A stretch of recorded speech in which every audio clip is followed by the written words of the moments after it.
Okay.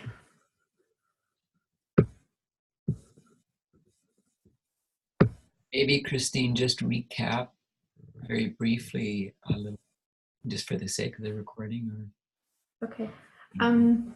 What I could do is go back and retape that part of it. I don't, do you guys want me to recap it? It was only like I could speed read through it. Okay. So they were not of us. Australia camp meeting number 1, Tess Lambert. This is the first presentation of our camp meeting, but yesterday on the Sabbath we visited Bonnie Raitt, and so okay, so she's just recapping what she did yesterday, and she's reviewing the lines of the 144,000, the priests, the Levites, and the Nethinims, and then so she's talks about the 5 waymarks, the 1989, 9/11, Sunday Law, close of probation, and Advent. And she reminds us that it's okay. And then we talk about the priests, 1989, 9/11, Sunday Law, which is 2014, 2019, close of probation, 2021 is Panium. And then she goes to the Levites, 9/11, 2014. Their Sunday Law is 2019. Their close of probation is 2021. And the Sunday Law is their second Advent. And then the Nethinims, we have their time of the end at 2014. Their Sunday Law, their Sunday Law is 2021. Their close of probation is Sunday Law, and their second Advent is Daniel 12:1. And then she tells us how there's a harvest for the priest, and then the priests go and help harvest the Levites, and then we go and help harvest the Nethinims, and then the final harvest is at the final one on the 144,001. And then she talks about the plowing.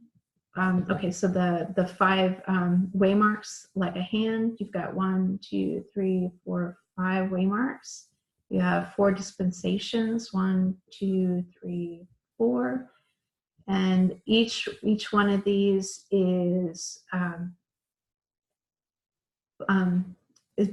dispensational, and it's a message. So the plowing is done with a message. The early rain is done with a message. The latter rain is done with a message. And then you have the harvest. See, so, and that's what she says here. What does the work of the plowing? That's the message. And every single one of these is done with a message. And you have an increase of knowledge at 1991, formalization at 1996. Let me read this part. So it was a message that opened up in 1989 that was studied until it can be identified to the increase of knowledge in 1991 and then formalized in 1996. There is this message that is doing the work from 1989 to 9/11, and that message does the work of plowing the field. If I was to take the plowing out to say, what did it look like in reality? We would identify that we were observing what was the work of a message, and that message fulfilled a particular type of job function for the field. In this parable, it plowed it. If a message did the plowing work, what is the early rain? And it too is a message. And then each one of those messages, so you're plowing after you've got the increase of knowledge of that. The message opens up, and it has an increase of knowledge. The message gets formalized, and then there's a test right before the close on that probation on that message. And then you've got the early rain, you've got an increase of knowledge, formalization, and then the test. The latter rain, increase of knowledge, formalization, and then the test. Let's see. So at 9/11, a message is unsealed and someone has to begin to study it and understand it. This message is going to fulfill the job function of the early rain for God's people. It is a separate subject, linked but separate to what opened up in the first dispensation. This was the 2520. Someone had to begin to study it and to understand it. And in 2009, Elder Parminder did just that. The 2520 revealed was presented and taped in Arkansas, but the 2520 had not finished opening up.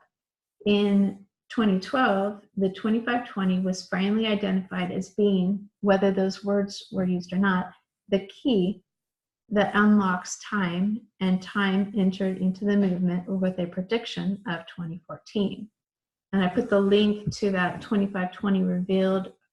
It's online. We all know it's on YouTube, but the best way to get to it is to go to http://www.daniel-and-revelationsseminar.com/2520.html.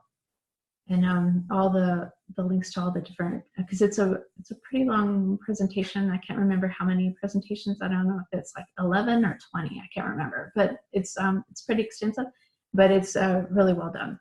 And that was done by Elder Parminder in 2009. So first of all, a message is unsealed. Then it begins to be studied by an individual, and they have an increase of knowledge upon it. They formalize it, and once they have formalized it, those who are meant to be recipients of that message are tested upon it. I just drew that so that we can see in a larger fashion what each one of these four dispensations within our reform line expands into. In each history, a message testing. This is what we looked at yesterday, and then we went to the line of Christ. And so in this one, she's going through, she drew this on the board. It didn't quite make sense because on the other one, she was talking about 5, and she just drew this one, and it just has the 4. So we got 9/11, 2009, 2012, and then 2014. 209 is when the message is formalized. Wait, no, it says formalized there. That's the time message. This is the 2520 revealed in 2009. So there's a marker missing. Maybe it's just because the 1989 isn't on there, but that's what she had. That's what she had on the board. Okay, so now we've got the line of Christ. What did we understand about the line of Christ? This is the history of the end of modern Israel. And what is the line of Christ? It is the end of ancient Israel. So this is modern Israel. And then if this were the line of Christ, then this would be ancient Israel. If this is the end of modern Israel, then we should expect that the end of ancient Israel is going to follow the same pattern. So we looked at that history. We looked at the end of ancient Israel, and we identified that it follows the same pattern. You have a time at the end at 4 BC with the birth of Christ. First of all, you have an increase of knowledge with the work of John the Baptist.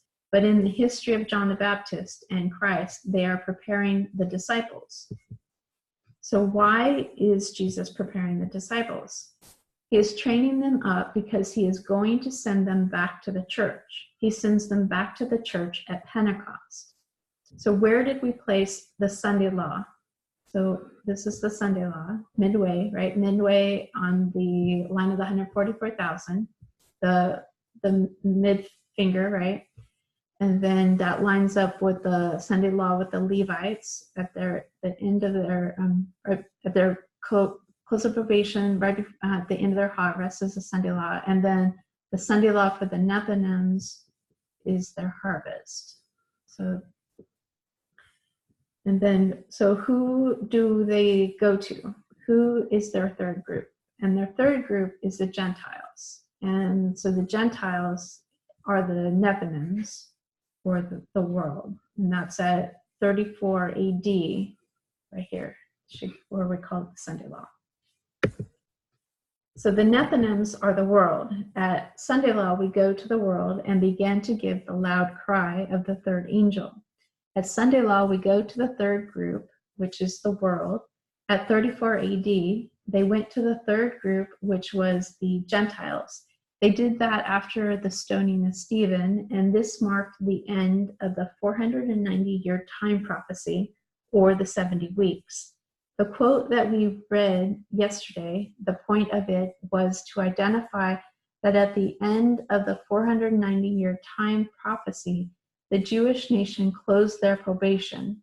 We are going to come back to this point later in this evening's study, that at this waymark at Sunday Law, the Jewish nation closed their probation as an institution.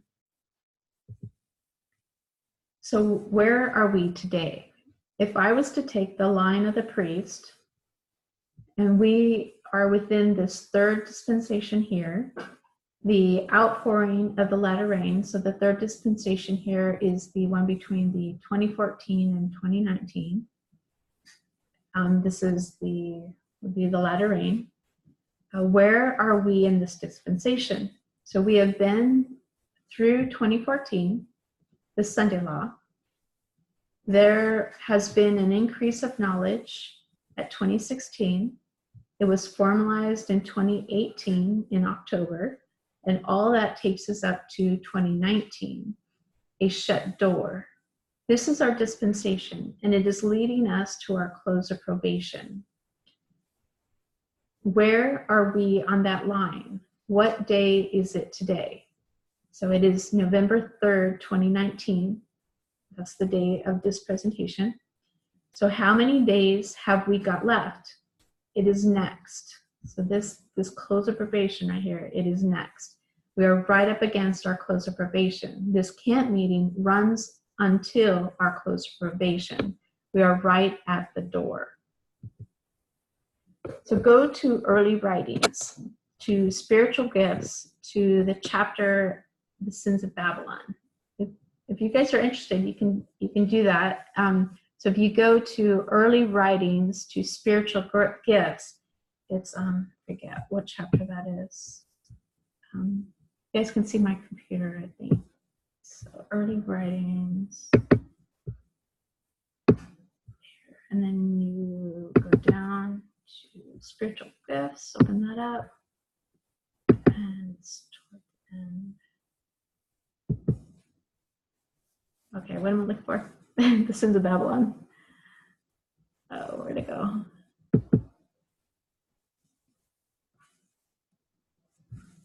Oh, here. Okay, here's the Sins of Babylon. And then we have the loud cry, and then the third message closed.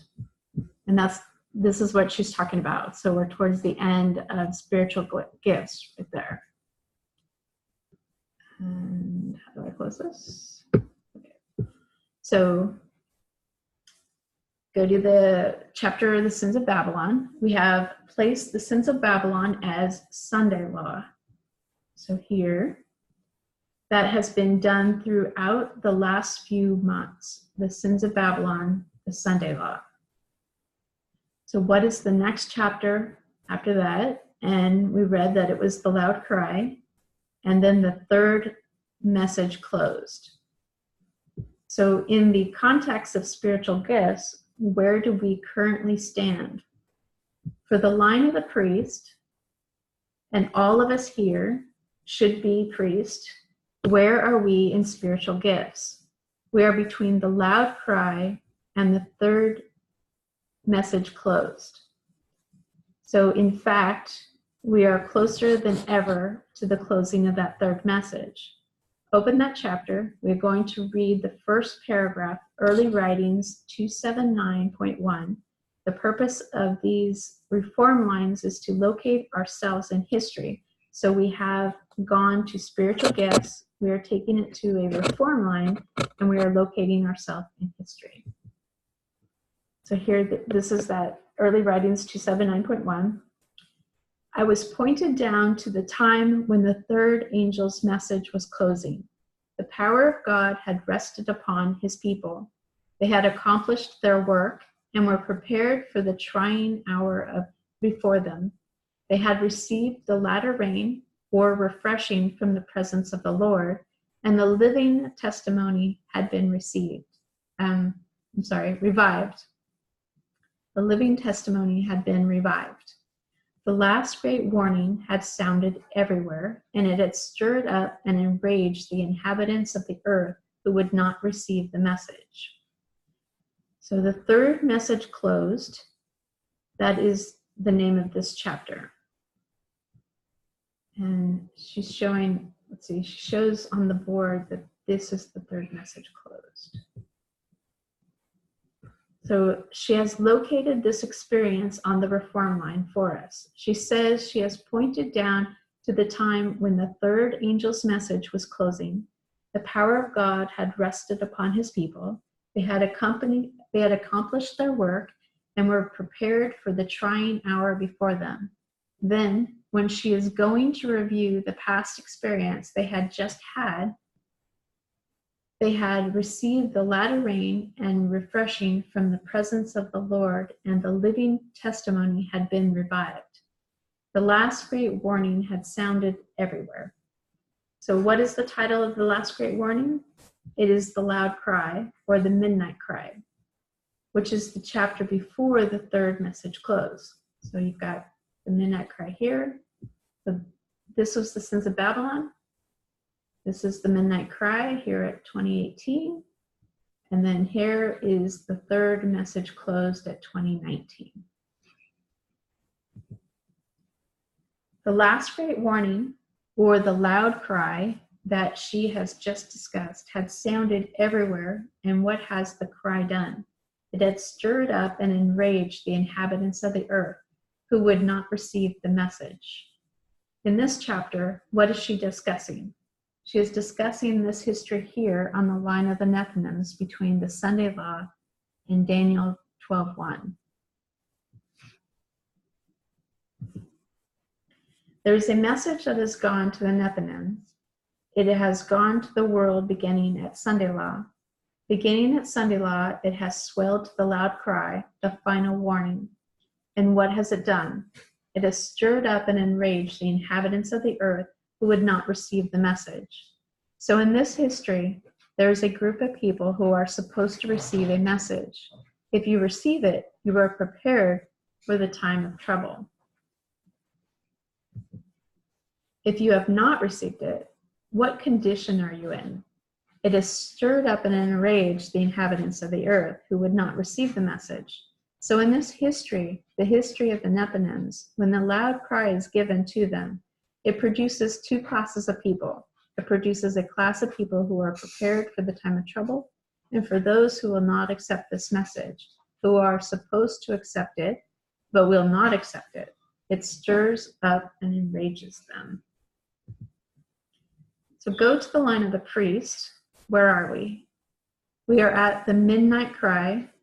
A message opened up at our Sunday Law of 2014. It has grown to the increase of knowledge at 2016. We come to the midnight cry of October 2018, and then between midnight, or in spiritual gifts, you would call it the loud cry, and the closing of the third angel's message.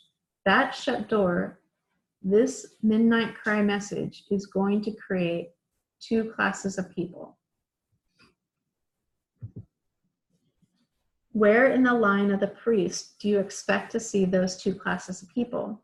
In the history of the Nethinims, it is those who are meant to receive the message that are stirred up and angered.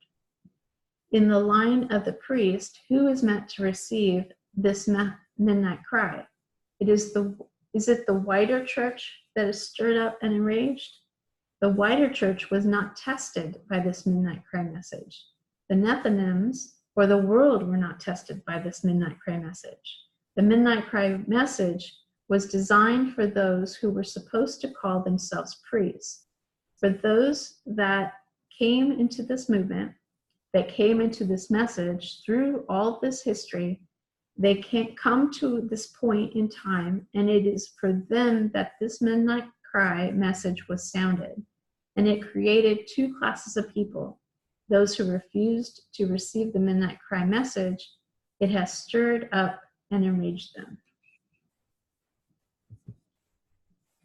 We have gone to spiritual gifts. We have seen the sequence of events as she lays them out, and we see the loud cry and then the closing of the third angel's message. And we have zoned in on what she says that loud cry does, that great warning. That great warning creates two classes of people. It creates two classes among those who are designed to receive it. In this history of the loud cry, when the gospel goes to Nethinims, the class that is meant to receive it is the world. It is going to divide them. In the line of the priests, the two classes were the priesthood, and it is within the priesthood that you have two classes developed, those who are prepared for the time of trouble and those who are stirred up and enraged. There are those within this movement who are under the impression that the current division that we find within this movement, the shaking that we have experienced, is some type of personal quarrel within our leadership. Somehow one of us was not nice, and we have this moral argument going back and forth where if we sat down and we talked out our differences, we would be able to reconcile. The problem with that logic is that they do not see the prophetic significance of what has just occurred, the fulfillment of prophecy. Can the midnight cry message come and not divide two classes? It is the effect of the midnight cry message. The shaking that we see in our movement is the rejection of the midnight cry. The last great warning sounded. It began to sound October last year, 2018. The midnight cry was given. It stirred up and enraged all those who would not receive the message. We find now that shaking.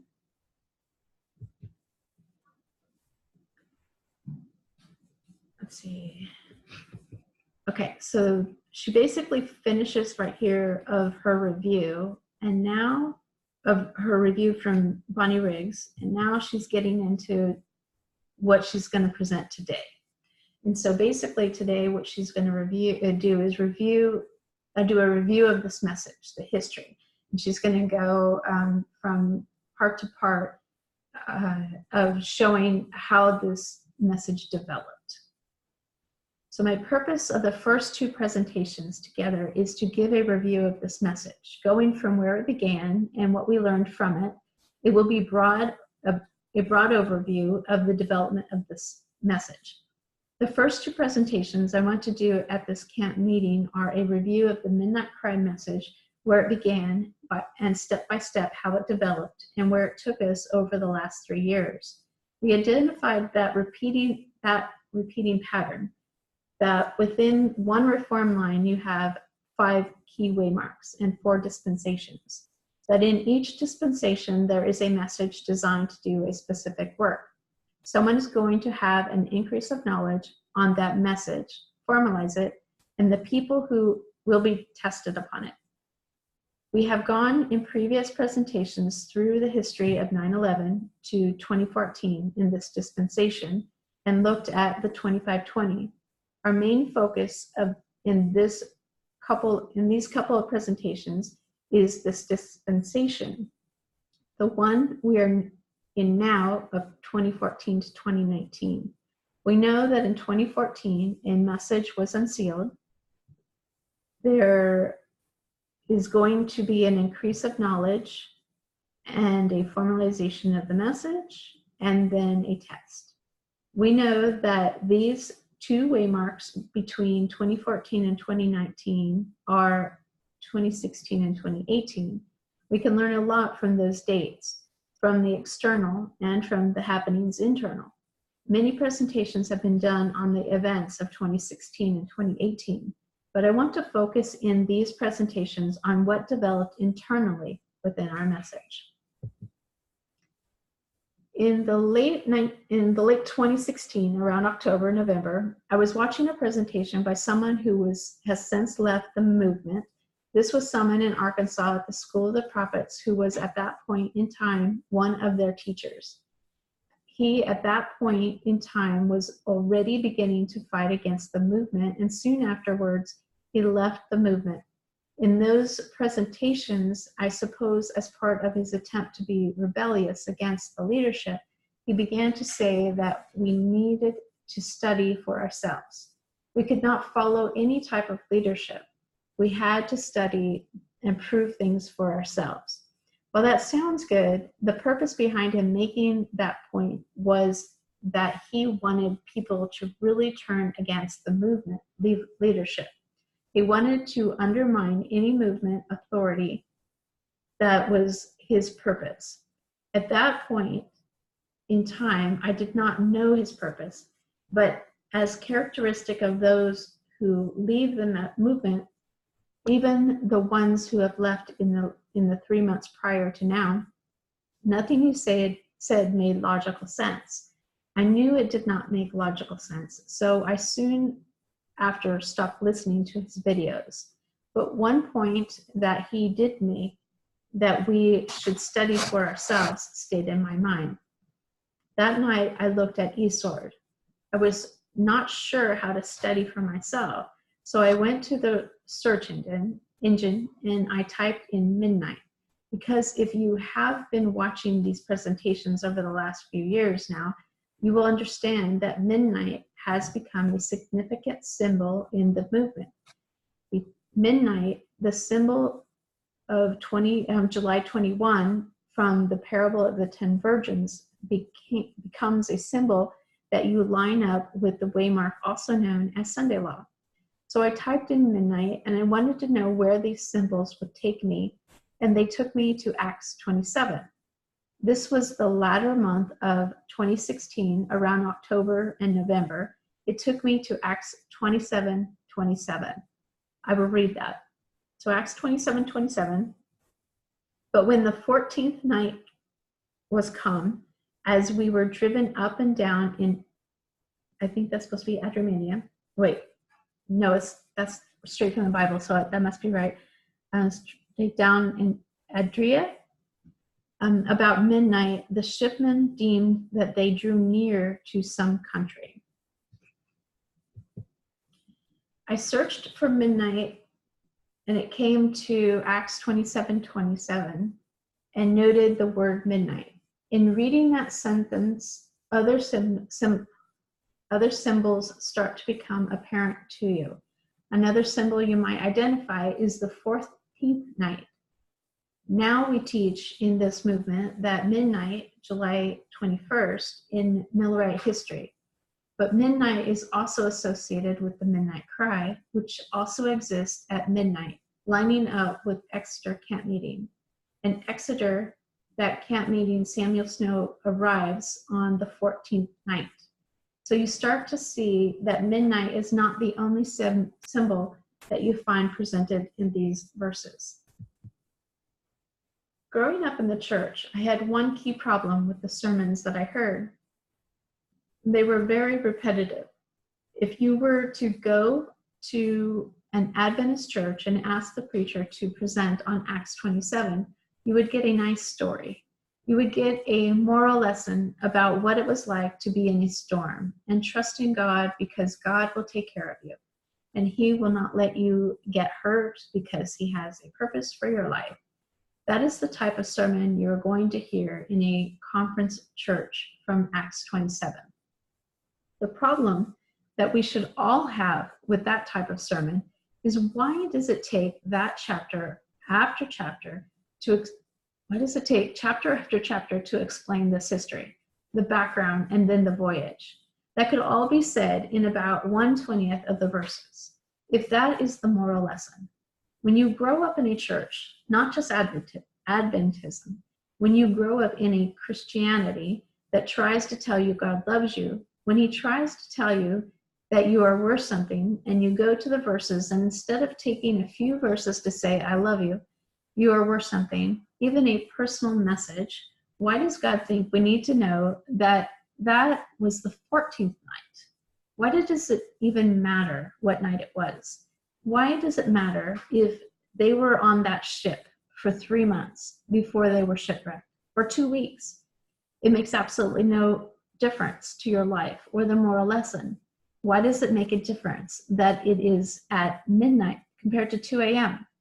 These are the questions that started making me very dissatisfied with the presentations I heard from just a normal conference sermon, not just satisfied in their context, but also questioning their content. Questioning when they say God loves you, and then opening the Bible and finding so many words that seem to me too meaningless to my experience. If you were to go to Acts 27:37, which is this, and we were in all in the ship 216 souls, which is 276. What difference does it make to your life? How does that change the moral lesson? How does that make you give you any more faith that God will put you on a ship like Paul and take care of you and protect you and bring you to your destination? It makes no difference. And the problem is that when you go through the Bible, unless you start looking at it through prophetic glasses, which are the same as parable glasses, 99% of it is irrelevant. If you have to see it through parable set of glasses to make relevant these facts. So in the latter months of 2016, when I turned to Acts 27, these symbols started to come out. And I started to understand why this movement is so significant and why our methodology is so significant.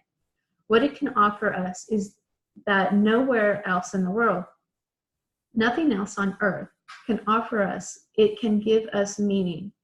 And I began to study this chapter. And it is not my purpose to go through Acts 27, but I want us to step through each step of the development of the Midnight Cry message. Acts 27 is just the first step. So if we can remind ourselves, it all began at the increase of knowledge. The external events were all there, the election of Donald Trump and the November 9th election. To talk about the external, we are focusing on the internal, and in those latter months of the increase of knowledge, Waymark, Acts 27 opened up. Okay.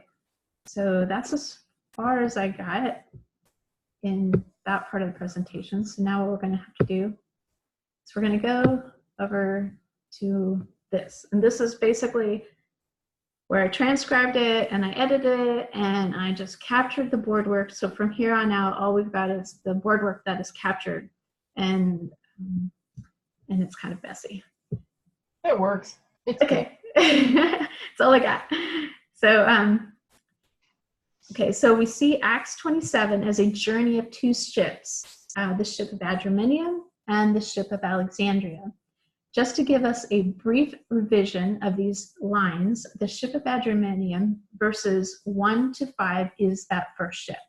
The ship of Adramyttium takes us from Caesarea, which means severed, all the way to Myra and Lyceum, which is the waymark of Sunday law.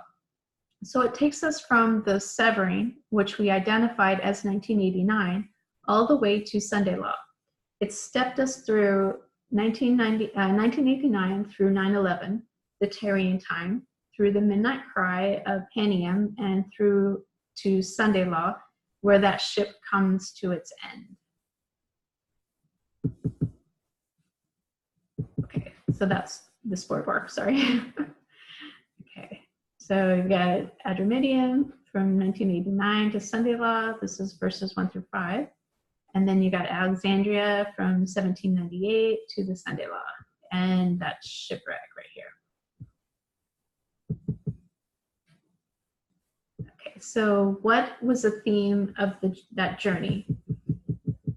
It gives it to us in Caesarea, the message of Paul going to two men, Felix and Agrippa. The light that Acts 27 opened up was was it showing us the first ship from 1989 to Sunday Law, and it showed us the second ship of Alexandria from 1798 until Sunday Law. So what happened to the ship at Sunday Law? There was shipwreck. At Sunday Law, it was shipwrecked. It gives us the theme in Caesarea. Paul gives a message to Felix and Festus, which is who? And Felix and Festus represent the United States, and to Agrippa, who is who? And that's the Adventist church structure. So the message of Acts 27, what it gives us is the journey of two institutions, the institution of the United States and the institution of Adventism. It gives us their journey in two ways, as a repeat and enlarge, first as the ship of Adramyttium, and the second as the ship of Alexandria from 1798. What it does is it allows us to compare and contrast the United States and Adventism. When we see the United States as an institution and Adventism as an institution, both rising up in 1798, both growing through this terrible experience of 1844, the breaking of the horn, the great disappointment, both come to 1863. So what happens at 1863? In 1863, it goes off course. Adventism is scattered. The United States begins this work of uniting church and state, and not stopping there through the time of the end, through 1989, 9/11, all those waymarks. We find that there is this close working between the two institutions of the United States and Adventism, and that they both come to a point of shipwreck at Sunday Law.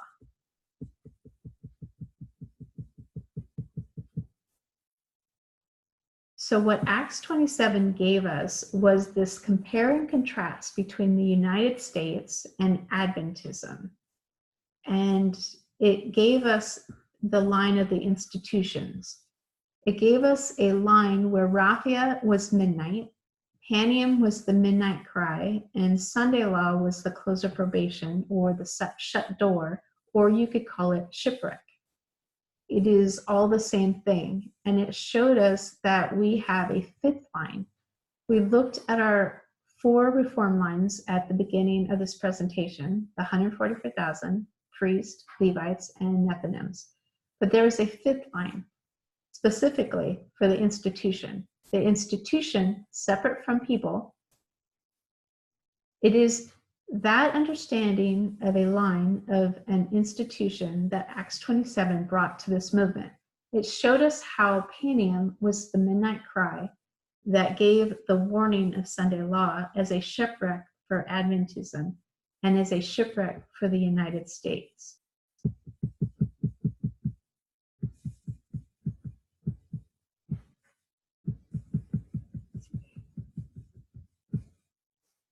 As this study developed, Acts 27:37 began to be a bit of a problem because of other symbols.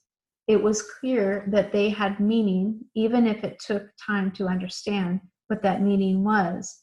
But when you go to Acts 27:37, which we read just before, it says we were in all in the ship 260 souls. So there are 276 souls on that ship. For the other symbols, like midnight, like 14th night, you can see that significance of those symbols. But every detail then must have a meaning for us. So what is the meaning of 276? It was in studying the meaning of 276, seeing that link to the line of the Levites, the calling of the Levites, that brought the next development of the midnight cry.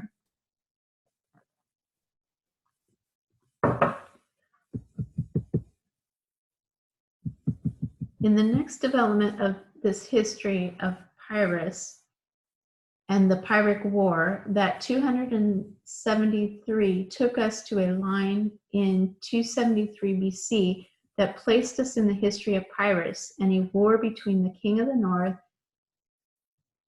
of Italy and the king of the south of Italy. It is in this study of the Pyrrhic War that a line was developed that showed the history of Pyrrhus from 285 BC to 272 BC as a history of 1989 to Sunday law. This whole study was all driven from the viewpoint of the king of the south, of Pyrrhus the king as the king of the south, and what Pyrrhus was doing through this history. This was very much a study on the king of the south. So Acts 27 through the number 273 brought us into the history of the Pyrrhic War, into the history of King Pyrrhus and the war between the north and the south. We find that that typifies the history we expect to see in our generation between 1989 and Sunday law. These two studies of Acts 27 and this portion of the Pyrrhic War was all developed in this last month of 2016. That much existed before January of 2017. It was through that line of the 273 these were presented in Australia in the early months of 2017. Okay. So around June 2017, I visited the school in Wales known as ACE, led by Elder Parminder as the lead teacher. I arrived in a few days before the other students arrived. That was not planned, but it was a blessed opportunity. I was able to sit down with Elder Parminder and open up what I then understood of Acts 27 and of Pyrrhus. Neither study fully developed to where they are today. In opening up these studies and showing what I had at that point seen in them, gave me an opportunity to show the leadership. And I was encouraged to continue this exploration, particularly to go back into the history of Pyrrhus, back before 285 BC, and see how much the story expanded. Okay, those are just notes. Let's see. A lot of this study reminds me of archaeology. It is like you have something between the surface, or something beneath the surface. You might have something beneath the surface, and all you see coming up is just this one corner, and you start dusting. And as you dust away, you start to see how far it goes back. And you might get that far, and sometimes you might leave it there. You might think you're done, but you really should keep dusting. You clear off all the surrounding dirt, all the debris, and you are left with what you have dug up out of the earth. Say you have found an ancient pot. You clear up all the dirt, you dig up that pot, and you have a whole vessel. What we are doing in history is very much the same. You think this link with 273 BC, and it is just like seeing a little corner of a line. You do not know how far that line of history is going to go back. So you start exploring and dusting and trying to see how much you can learn, how far back you can go.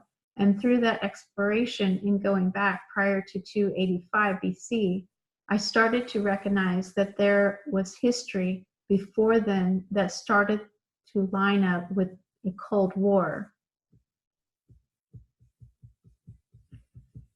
Is it a coincidence that Pyrrhus had a Cold War before 285 BC?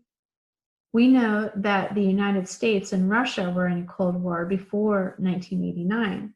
So you dust further back in your archaeological dig and you find a Cold War in both lines. You dig further back and you find that there is a war that lines up perfectly with the history of World War II. You start finding these details.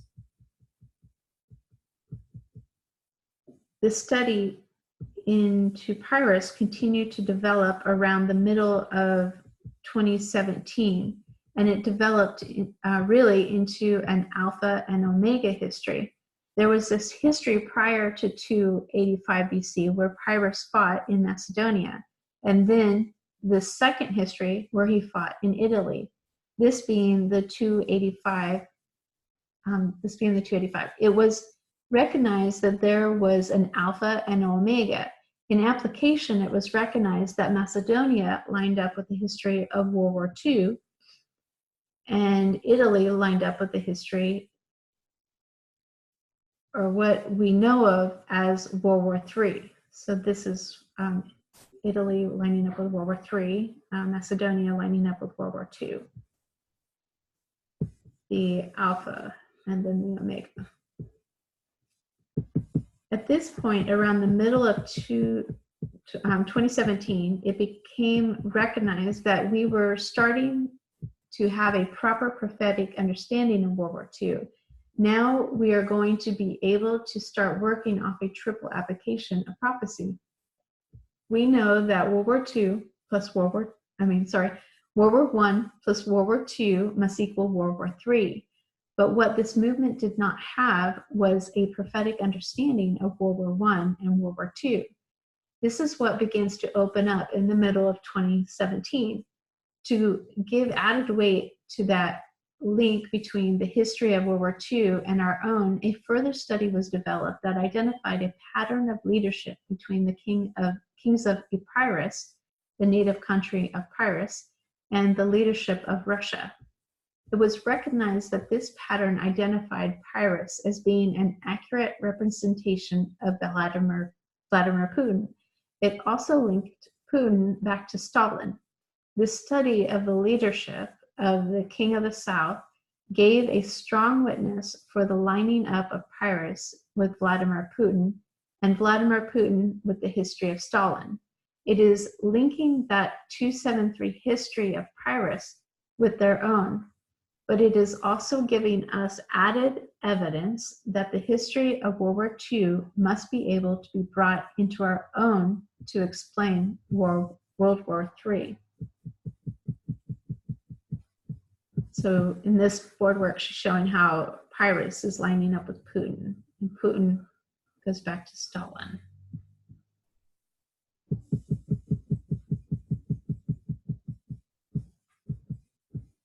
It was then that it was seen what we can do with these histories. If Pyrrhus equals Putin and Putin equals Stalin, then these Alpha and Omega histories, you must be able to cut them.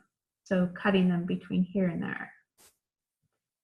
And then you must be able to cut them. You have an Alpha at the history of Moses, and an Omega at the history of Christ, and an Alpha at the history of the Millerites, and an Omega at the history of the 144,000. We do not just take the history of Christ to our own because the beginning explains the end. God is the same from the beginning to the end. We also overlay them. It is the exact same prophetic principle with these Alpha and Omega histories. But now with the line upon line of the King of the South, we can cut this line and overlay the four Alpha and Omega. In this fashion, we are able to take the history of World War II and make an application for our own time. So here she shows the Alpha of Moses and the Omega of Christ, the Alpha of the Millerites, the Omega of the 144,000.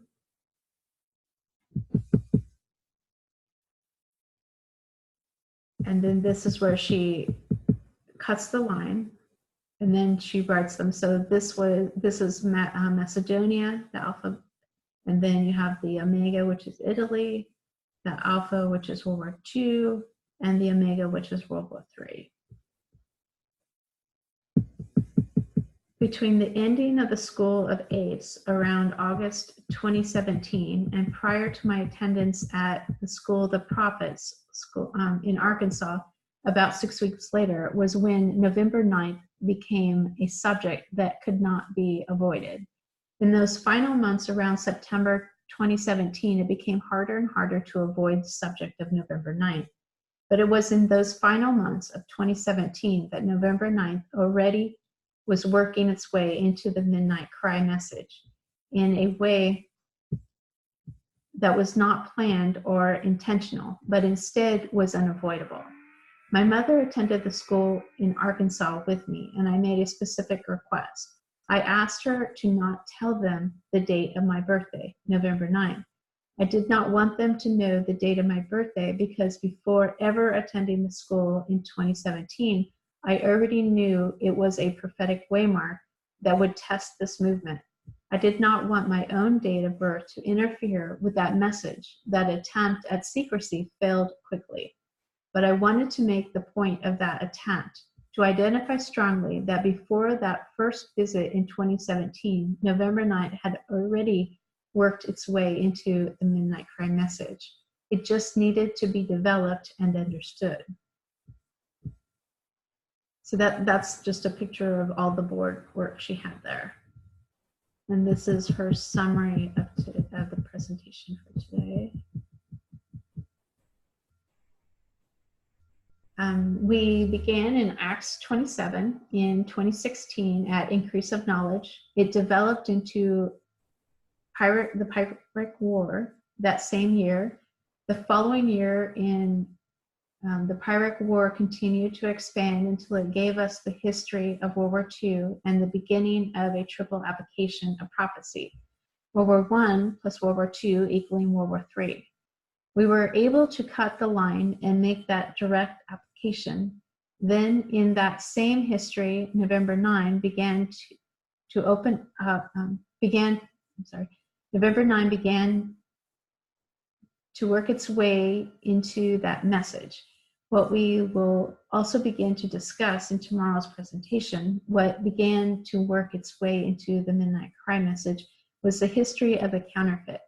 What I am wanting out of these presentations, many of you are already familiar with them. Some of you have perhaps not heard of these studies before. I'm hoping that in a brief overview, you get the basic concepts that we brought to this movement.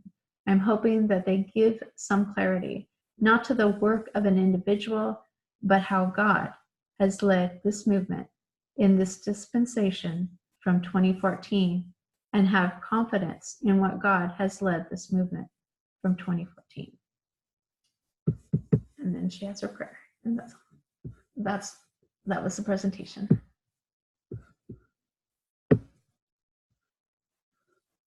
So I forgot to stop and pause along the way for questions. Does anybody have any questions? Sorry, I just kept reading.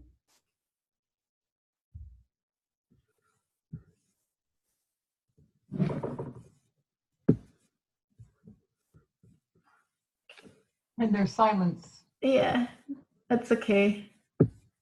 It's a lot to go through. Thank you, Sister Christine. Sorry. Oh, you're welcome. It was a blessing. I don't have any questions. Okay. So I hear the conversation on chat is pretty interesting. You want to share with that? No, because I'm still in the midst of that chat. Sorry. Okay. It is a conversation. Okay. And it's a topic that is really, that's got to be part of what's going to hit people. You know what I mean? And separate one way or the other, and hopefully grow stronger. Hopefully grow stronger instead of separate. Cool.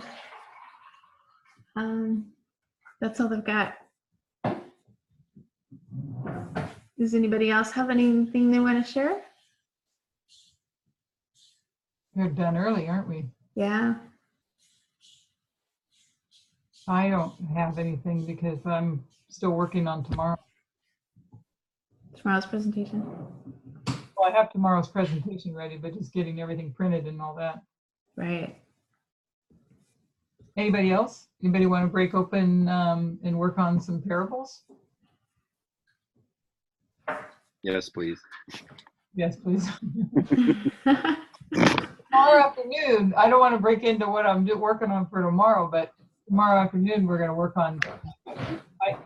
My notes I even labeled 1 Samuel, but it's 2 Samuel chapter 22. But I'm just actually now sending that email out. Some of you might have already got it. But, Well, do you have anybody have a parable they want to work on? I mean, yeah, verses, parables, anything that you've been thinking of. I had one thing that I was looking at. I was looking at it a while ago, but I left it. It's not from the Bible, it's from Spirit of Prophecy. And I always seem to be drawn to this thing about the image of the beast. And so every time I find a new passage that gives some extra information, it makes me consider it. But I don't know if I had any questions on it, but I'll just show you what I have. One sec.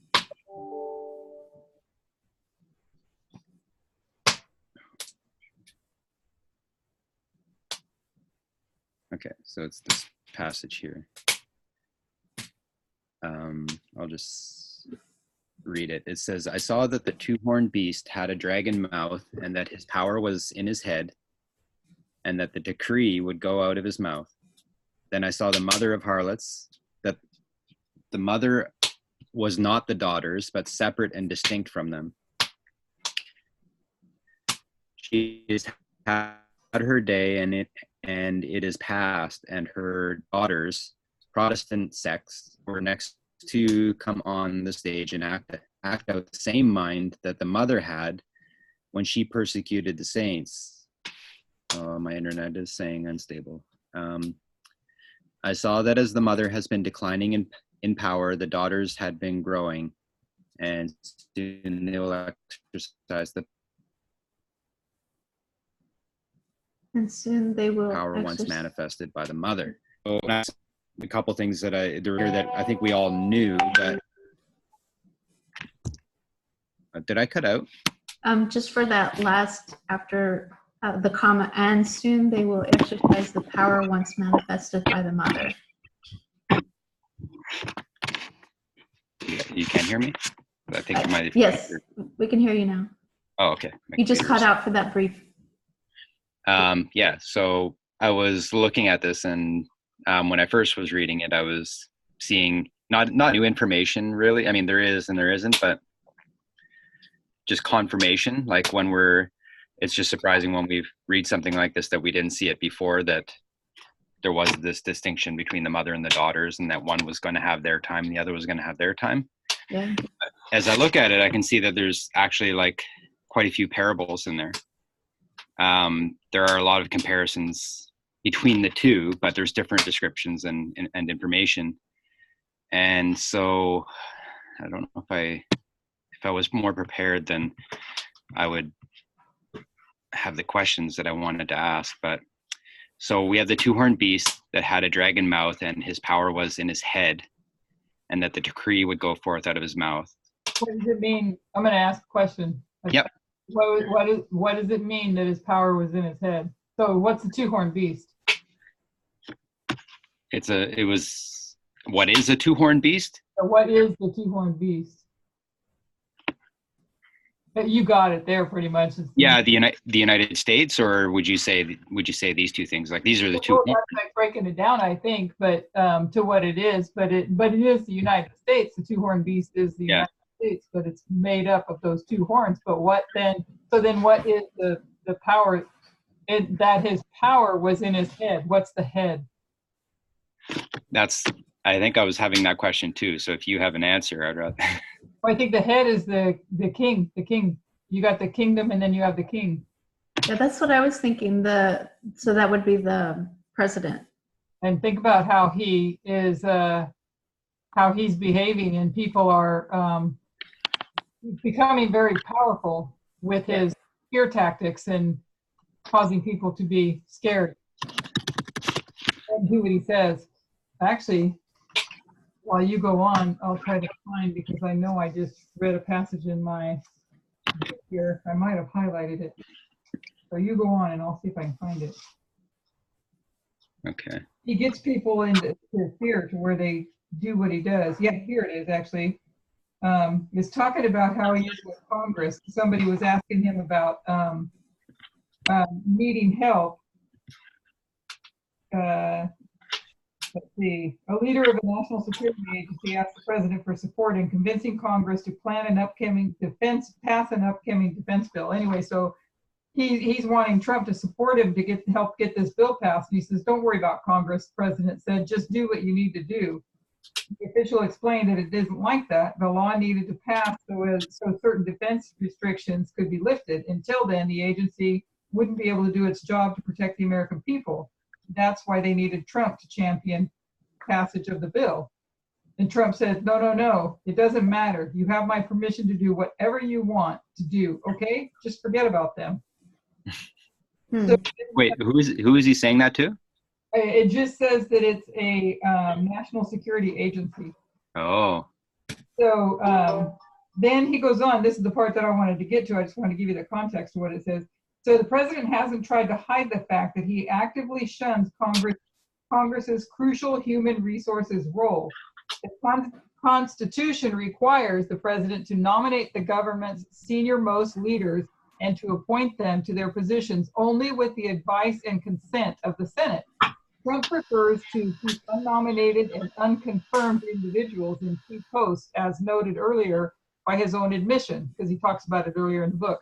It's off-putting to watch how agency heads must continually curry his favor and carry out his bidding if they hope to ever be nominated, and thus they are more loyal to him and less accountable to Congress. All told, midway through his third year, Trump had nearly, it goes on saying, but anyways, he works through fear, getting them to fear. That's not quite the one, that's close to the one I wanted to find, but he gets them all afraid. And so that they're doing whatever he says. So go ahead. Sorry. I'm just thinking more about this. The power is that the head is the president, because yes, that can't be the case. It has to be the three branches of government, not just the president. But he's going to be all three branches. He's doing away with that whole setup. Well, that's kind of the point of what's going on in the United States right now, is that the president's kind of pushing the other two out of the way and making him the sole power. Right. I guess it depends on the context that this is this talking about after it becomes a dragon, or when it was a lamb? I guess I saw the two-horned beast had a dragon mouth. Has a dragon mouth now. And but doesn't... It always didn't. Oh, okay. Maybe it had a dragon mouth. Jonathan? Yep. You know, as I read that, what I see is sticking with the symbol, the two-horned beast. It's differentiating between the dragon mouth and the decree that will go out of his mouth with his power was in his head. And it's a two-horned beast. So what is in his head? Two horns. So I would, you know, as I first read it when you were reading it aloud, I was right away thinking of the Constitution is really what upholds republicanism, as well as, I'll say small p, Protestantism, because there is no religion in the Constitution. It's basically safeguarding religion by not bringing it in, unlike the Declaration of Independence, you know, where the inalienable rights are God-given. No one can take them from an individual, and that individual cannot give them over to somebody. So his power, the power of the beast really is, of this beast really is in his constitution. But the decree goes out of his mouth. That's why I was just going to ask, is possibly, just as another possibility, is the mouth the president? Or where's the decree? Like, are they both? I can see now what Elaine and Christine were mentioning, because the tense that it's talking about here, it says had a dragon mouth, so it's already past the stage of being the lamb. I believe it's juxtaposition. You know, the two-horned beast has a dragon mouth that, like, his power, you know, the power of the United States, Sister White says that elsewhere, the power of the United States is its constitution. Yeah, that's what I was thinking. And the decree going out of his mouth, who speaks for the United States? President. It's the president. And so the things going out of the mouth are in opposition to the power of the Constitution that's in this beast's head. Yeah. So the president is the one that's, you know, sending out legislation and so on, allowing it to be dragon-like. In other words, very oppressive and opposite to the Constitution. You know, we think of the brain, you know, out of the mouth comes what's in the heart, but Right. it's in the brain. We speak from what our brain has put together to come out of the mouth. But in this case, this two-horned beast has a good head, but a bad mouth. Mm-hmm. Anyway, that was just a thought as you were reading it. Lena also has a thought. She says, it seems to me that the three horns that it could be that the three horns that the small horn removes could be those three branches. Or, you know, so I'm understanding what you're saying, Lana. And so it would be removing two of the branches, right? Because you would still have the president there. I guess I could be mixing it up with Daniel. The small horn that is The little horn, yeah. removing the little horn that is replacing the three horns. I've heard that before, though, of that being used for that symbolization of there too. I'm pretty sure. So where are we with this? We know that the two horns represent these two things here. We know the mouth gives the decree. I mean, this could very well be the president. But it could also be the media, right? Like it's, there's probably other possibilities.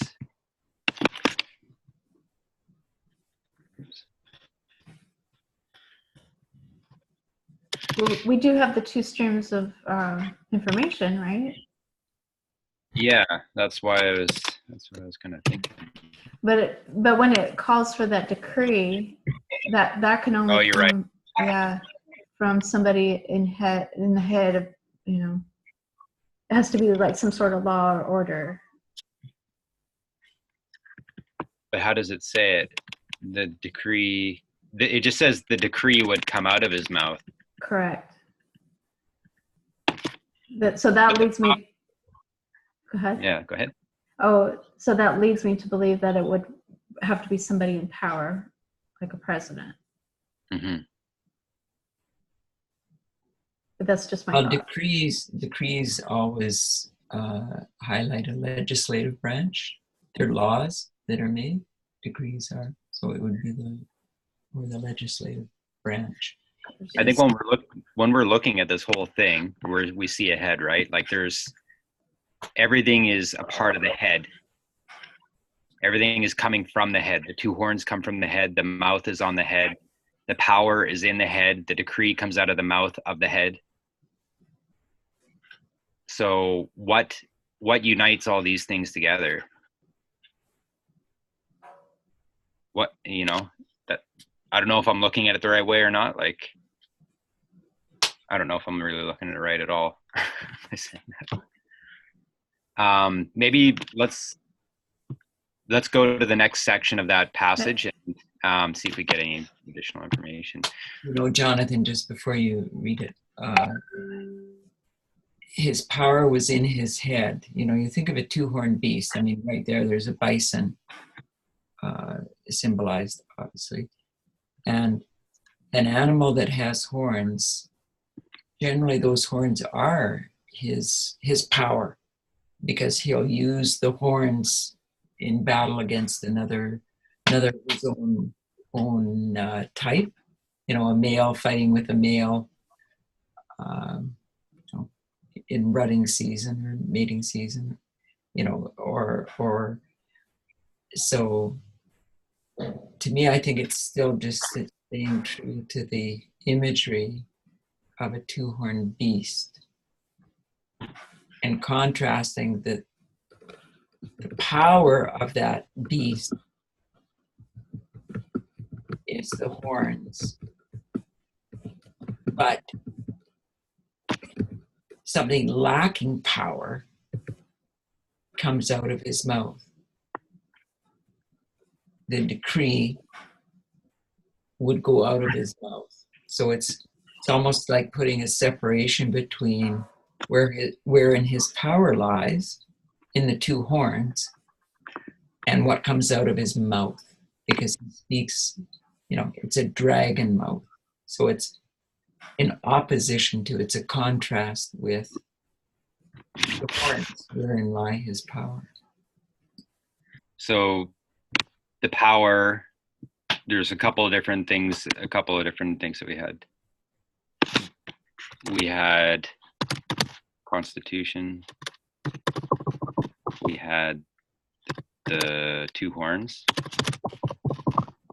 which we're looking at two different things here, right? Like we're just coming up with our ideas. Yeah. Did we have something else? Did we have the president for that as well? Or are we calling the power and the head kind of the same thing, I guess?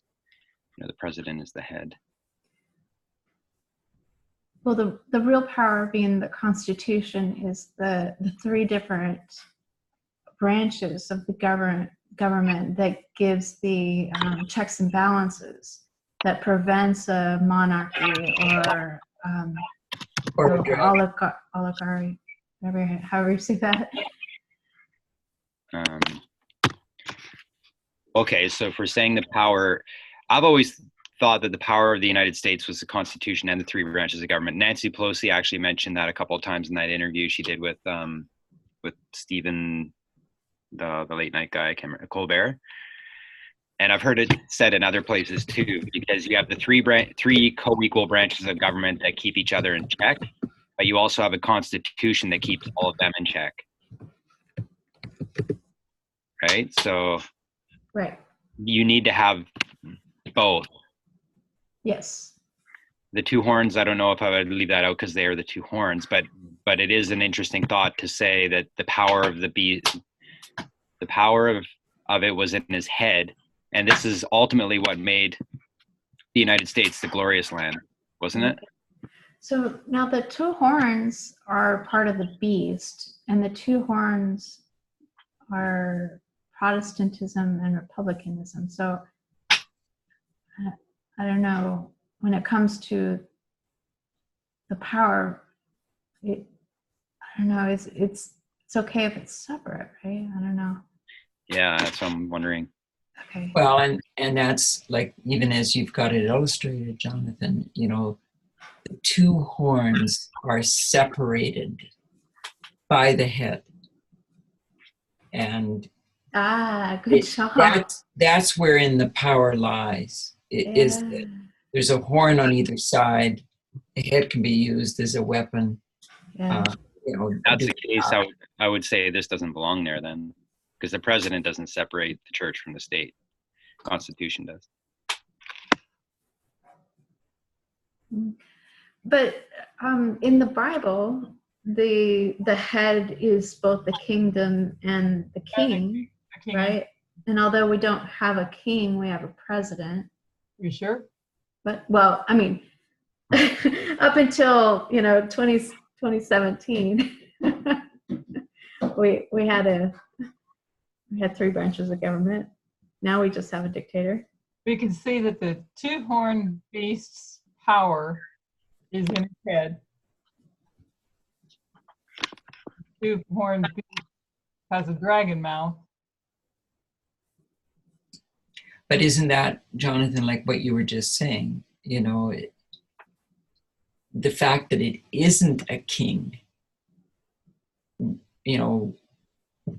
divine right of kings kind of rulership, or wasn't meant to be. His power was in his head that separated church and state, and it was a republic, not a kingdom. Mm-hmm. Yeah, that is why it was a glorious land, right? Because That's of right. the style of government that they had. It wasn't a monarchy. So the head of this beast was different than the head of the beasts before, because it wasn't a monarchy.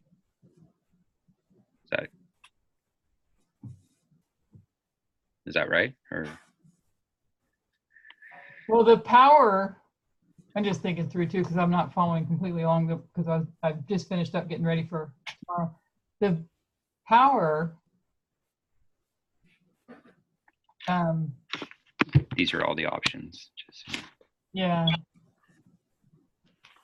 Never mind, lost my train of thought. Was in his head. Or like I said, never mind, I'll leave that one out. Like the line of thinking that Debbie had was that the head separates the two horns. Yeah. And that actually is a pretty good point, that the thing that separates those two horns is the Constitution. Yeah. But I do agree a little bit in part, as we know, symbols have more than one meaning and so on, as Christine was saying. A head, we use that terminology, right? Nowadays, the head of the company or the head of the country, the heads of state all met together and so on. So in a sense, it could be making a reference more subtly to the leader. I don't know, because Power, where the responsibility of the president to ensure that the Constitution is upheld, because he takes an oath. no, it's not his responsibility. It's Well, all three branches. with the three branches. That's, the executive, the legislative, and all of them are equal, and to operate as a checks and balances. But that's why you can't say that the president is the head, because if we're saying that the president is the head of this beast, then we're suggesting that God had put the president above the other two branches. Well, that's the way it's working. I mean, That's the way it is. But okay, so what context is this passage talking about? The current state of the beast, or what the beast was?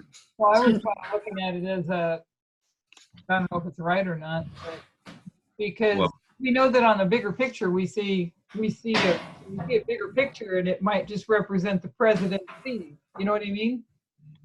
But as you zoom in to the time we're looking at now, right. you could be looking at a different application. But I don't know. I'm not good at that. Does that make sense? Yeah, it is. Yeah, dispensational. Yeah, and all depending upon your perspective. Right now, we're standing in this perspective in this time, and it seems different because I don't know, when I read that his power is in his head. Well, he kind of, it kind of is just in his head. You know what I'm saying? Well, yeah. But and reading this book too, it's like how he talks about how smart he is. He's smarter than everybody. Right. And I'm just thinking, when you say the power was in his head, he's definitely got stuff going on in his head, whatever it is. It's definitely gonna be power, but should it be? But it's amazing. Yeah. Well, let's leave that for a second and go to the next part and Okay. get anything else from it. So the next.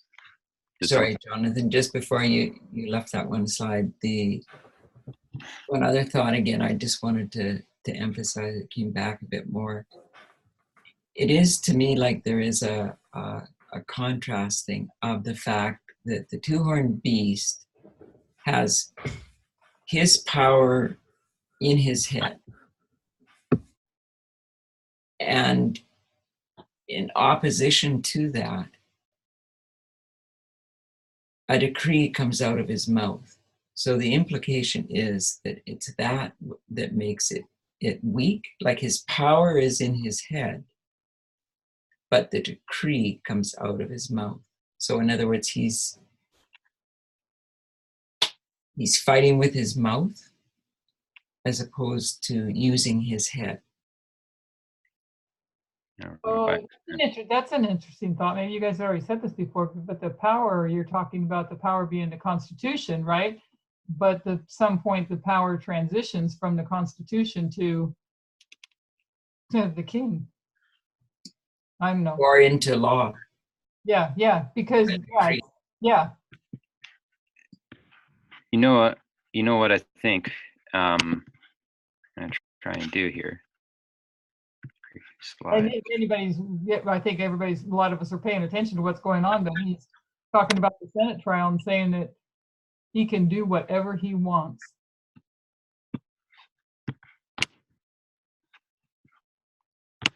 Okay.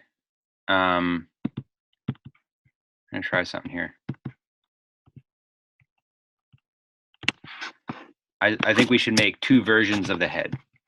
If we want to really compare and contrast, we should make one version of what everything should have been,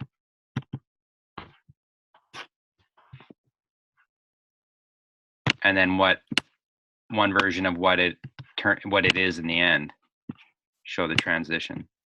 Are you guys still there? You went really quiet. Okay. We're watching you cleverly move all your text boxes. Plus, I'm talking with my mic off. Oh. You're not supposed to tell us that. All right. So the power. Okay, I think we're agreeing that the power was in the Constitution and the three branches of government. That was the original. Yes, correct. All three powers were to be co-equal. Yep, co-equal branches. It's interesting because the way this book is writing, it's co-equal, but in some aspects, Congress has a lot of the power. But they're to be co-equal branches. Yeah, but it's a checks and balances because the president can outdo them and they can outdo him.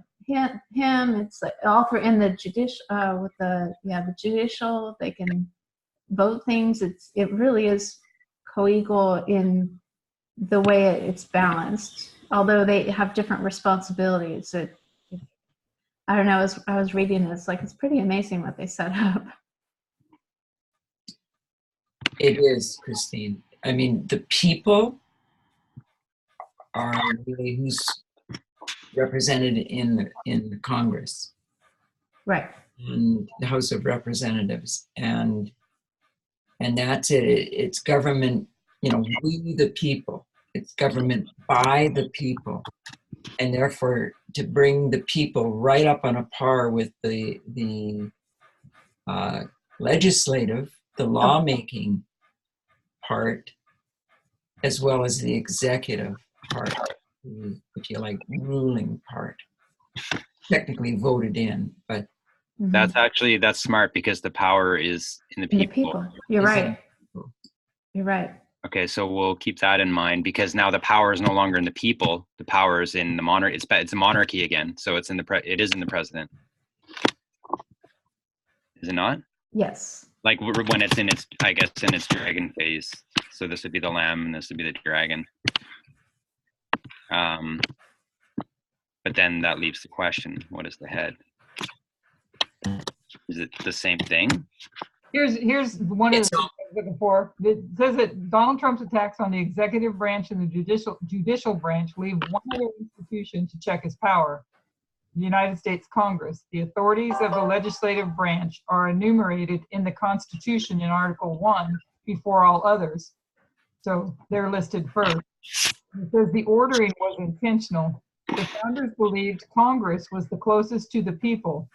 It was the body of their representatives who were chosen more frequently than any other branch of government. And although all three were meant to be co-equal, if any branch had primacy, it was meant to be the legislative branch. Cool. Cool. Where'd you get that? In It's in this book, a warning, so. okay. So that said, if any branch was meant to have supremacy, I kind of have conflict with that statement. Primacy, it said. Or primacy. So primary. Primary. Uh-huh. Not the- Still, I don't know, because there was never an intent for one to have primacy over any of the others. They were meant to be co-equal and keep each other in check, right? Yeah, he's just saying that in the Constitution, it's listed first Right. above the other two. Right. But one had to be listed first. Did that mean it was going to be first? Right. But it says, what he says is that it was intentional. The founders believed that Congress was the closest to the people. Right. And I they're the ones in each of the individual states to take, well, I don't know what that means about the senators then, because the senators are, well, because Congress is branched out beyond senators. Because Congress is branched out into all the different districts, right? So Right, they're 'cause the ones that are more in touch with with the people. Well, Congress is what? The state, the House of Representatives and The The Senate. legislative and branch. Senate. I don't know. I maybe I'm just. What I feel. what- That, no, sorry. Elaine, in that quote that you just read, I didn't quite follow when he concludes legislative branch, because that's the Supreme Court, that's the lawmaking. No, that's judicial. Judicial is the, Supreme Court is judicial. Legislative is is Congress. Oh, is Congress, pardon me, yes. They write the laws, and the Supreme Court passes the laws. I think, Yeah, exactly, sorry, yes. like that, Mixing my words. or approves of them or something. Now the judicial, they try courts and cases and stuff. So when things come up in cases in court, they try them. But all the passing of bills and legislation and everything, that all comes through Congress, the House and the Senate. Yeah, the Congress writes the laws, Mhm.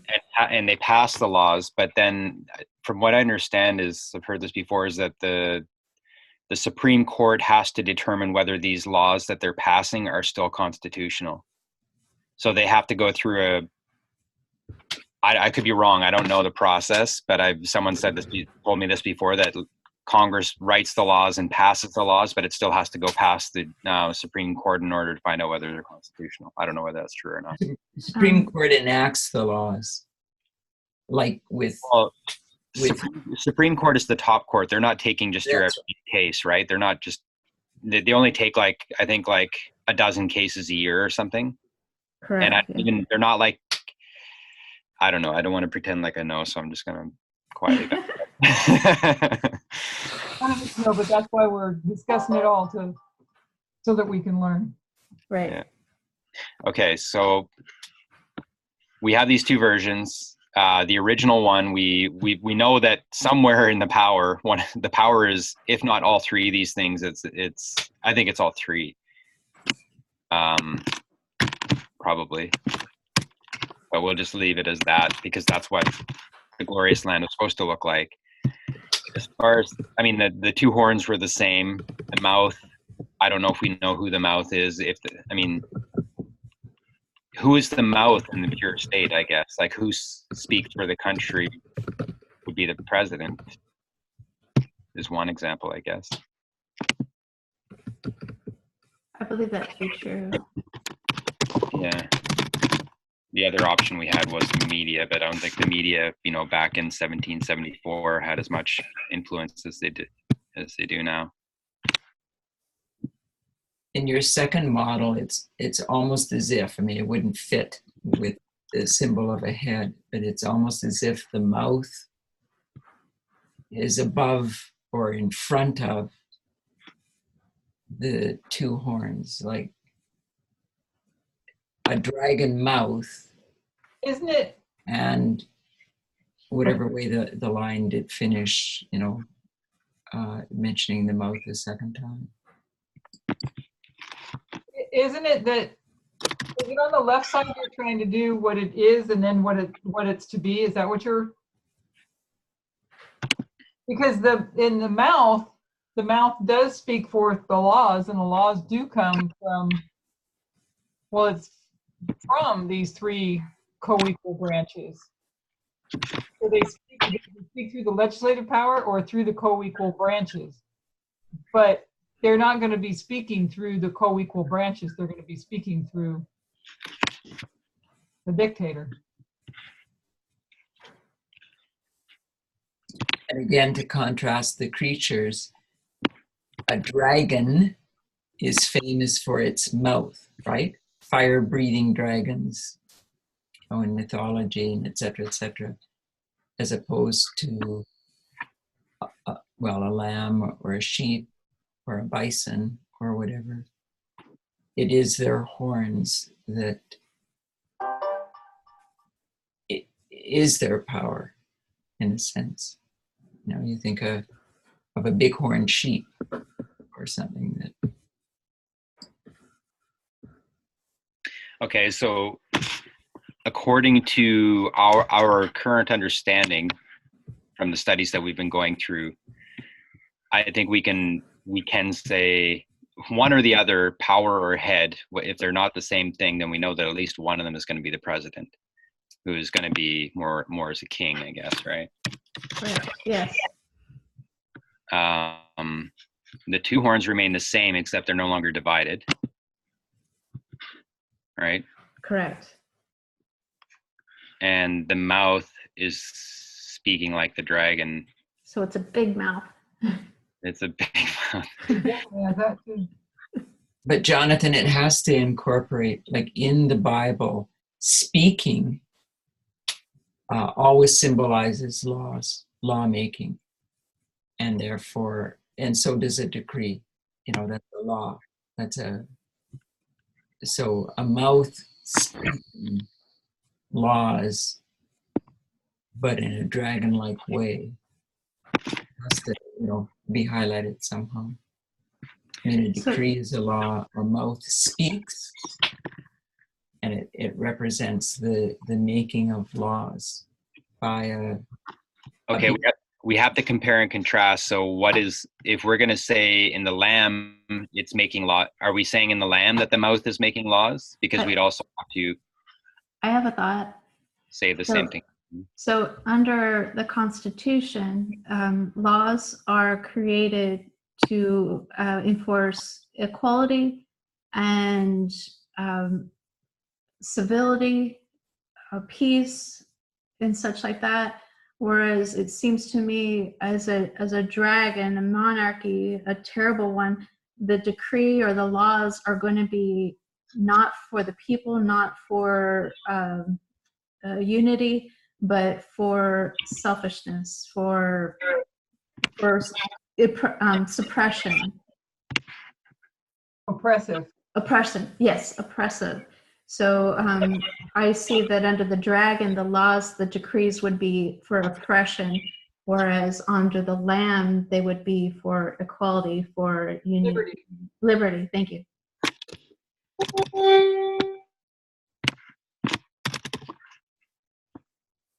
You were talking about the mouth? Yes, because that's where the laws come from, right? Like you were saying. So so under the lamb it would be for liberty, and under the dragon it would be for oppression. So the decree would be an oppression. It would be an oppressive law. Correct. Right? Yes. The mouth speaking liberty to all. And enslavement. Say it again. Enslavement. The Since opposite like, of liberty, you know. right. Yeah. Freedom would be slave. Captive.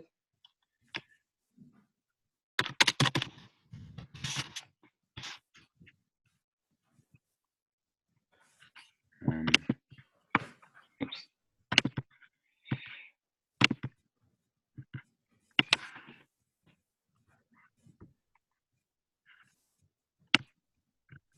Um,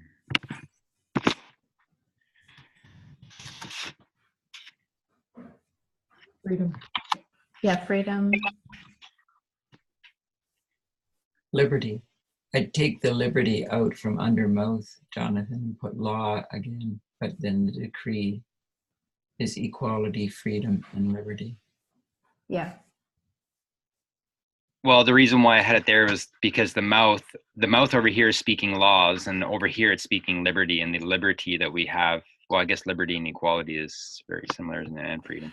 But remember that when you do the balance, you're going to have the same things, right? To Laws. make the balance, right? So I still think it would be a law. Yeah, you're right. Law. Yeah. Yeah, that makes sense. The symbol of speaking is law. Correct.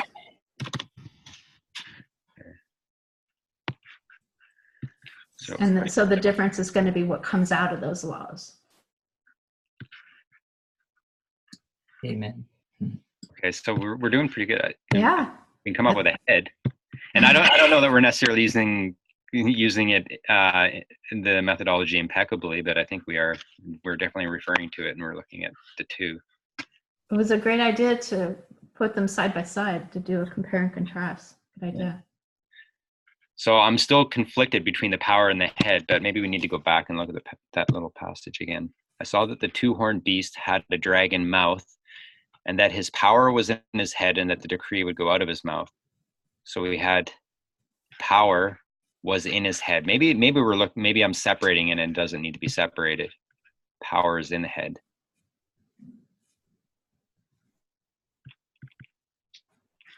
Yeah, the power is in the head, and this is the head here. These three. There are three branches. And over here, the head is that, and that's where the power ends up being. So I think Yeah. that's probably safe. Maybe. So are you saying basically that the head and the power are the same? Yeah, I think that the power comes from the head, and the head is this thing. Yeah. So maybe it's better to. Also, I wonder if this under the dragon, two horns, Protestantism is apostate Protestantism. It's Or supposed to false be, prophet. say that part again, Lana. It's supposed to be what? On, I guess I was just suggesting under the two horns of dragon. So Uh-huh. Protestantism is apostate Protestantism or false prophet. Apostate product. Well, Ellen White always refers to it as the two horns are Protestantism and republicanism. So over here, it wouldn't. Oh, I guess okay. over here, it would be apostate, wouldn't it? I mean, I guess because it was the power. It was good over here, and then they became bad. But so did republicanism. They're apostate republicanism. Yeah. These horns are apostate over here.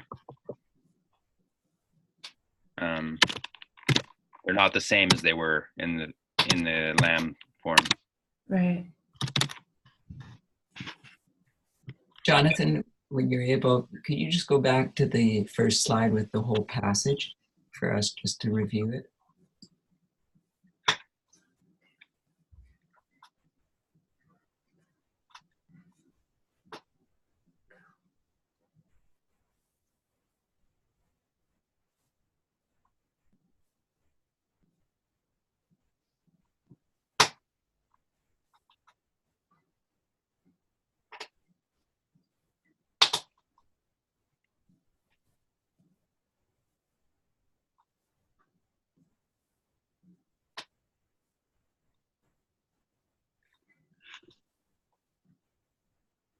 Are you good? You know, it's interesting how that quote indicates that the papacy has been declining in power, in a sense, in that nowadays, you know, you hear very little about the Pope and what he's doing in the papacy, in a sense. Yeah. Whereas the daughters really are, particularly the U.S., that have taken the limelight, and it's because the papacy isn't needed to be in the forefront. Because the daughters are, Trump is doing the very work of combining church and state that was the papacy's goal.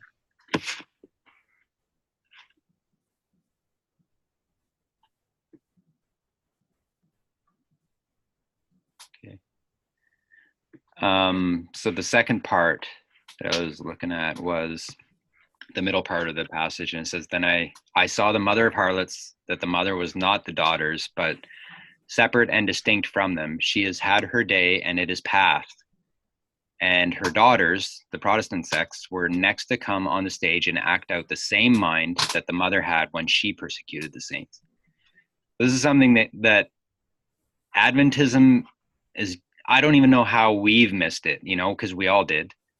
That we all kind of thought the Pope was going to be tied in with the daughters in the end. But here's a clear passage that is telling us that when the daughters come on the stage, they're going to act out the same mind that the mother had when she persecuted the saints, but they're separate and distinct.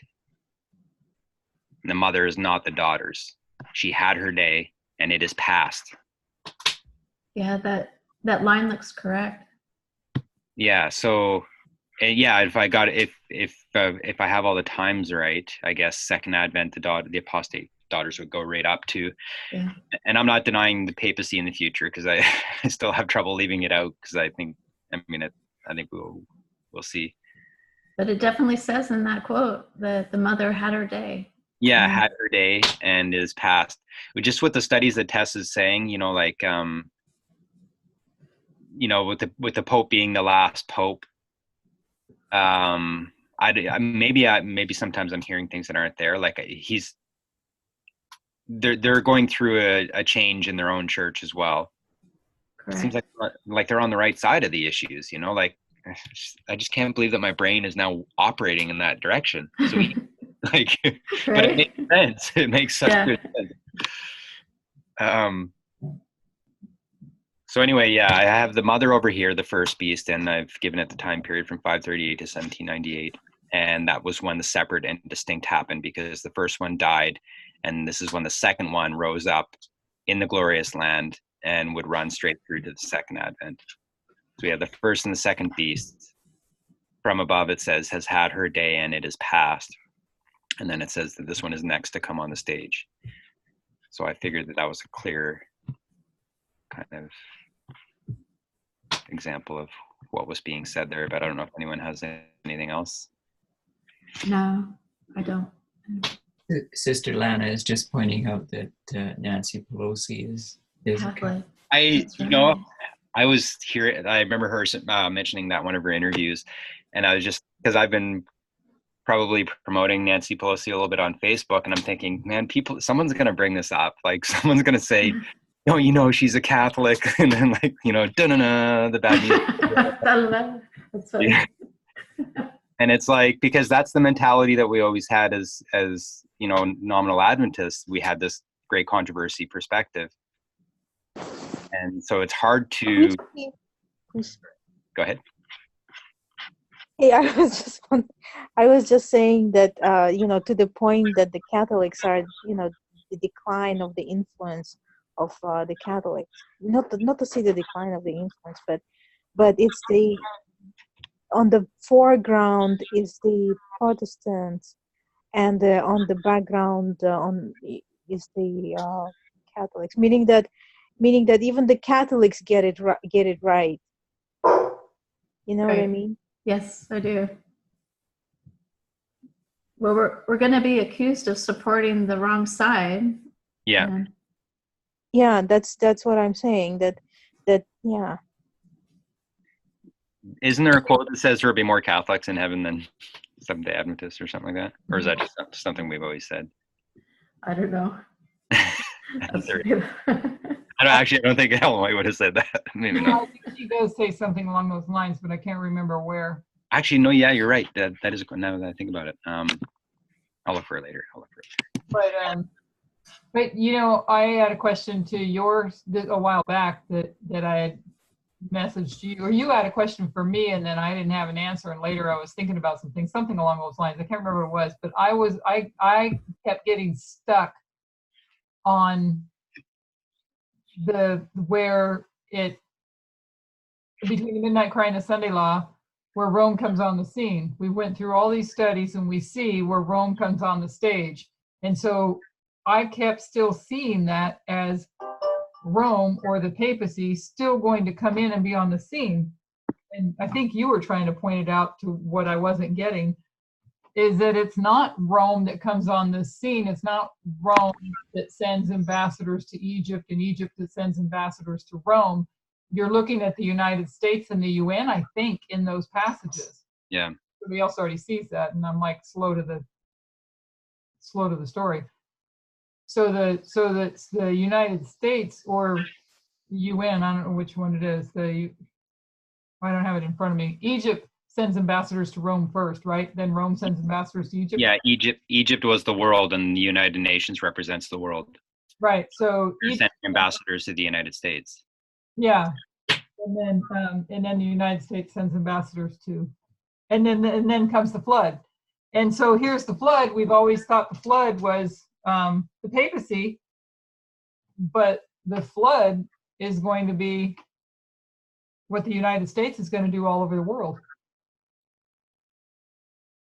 Mm-hmm. Right?